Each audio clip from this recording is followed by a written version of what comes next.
Готов е извештајот за случајот со пациентот кој избега од модуларната болница, а потоа беше пронајден мртов. Што открила интерната комисија за квалитет, ќе се држи во тајно се додека не заврши целата постапка, категоричен е директорот на Штипската болница.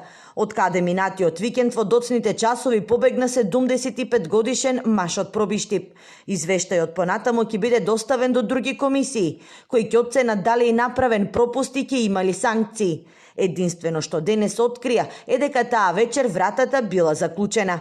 Неуместно е сега во моментот да го кажам, значи кога ќе завршиме се, бидејќи се уште трае процедурата, значи тоа е и за наша употреба и за употреба на институциите кои што треба да го прочитаат, на крај кога ќе заврши се ќе можеме да обелодениме содржината. Сметам дека во моментот не е коректно да ја кажуваме содржината на тоа. Сега починатиот маж имал тешка клиничка слика и се лекувал подолго време.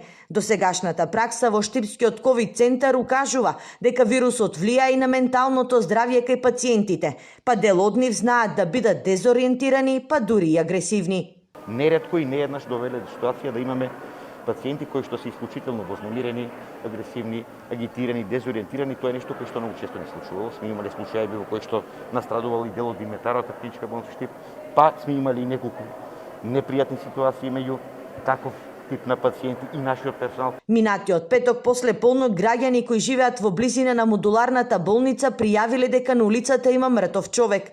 Поради траги од кочење, првично се претпоставуваше дека е пешак настрадан од автомобил, но од обдукцијата е утврдено дека нема траги на насилство. На почетокот од пандемијата преку балкон од болничката соба избега суспектен пациент од Виница, а пред неколку недели од инфективното оделение се фрли пациент.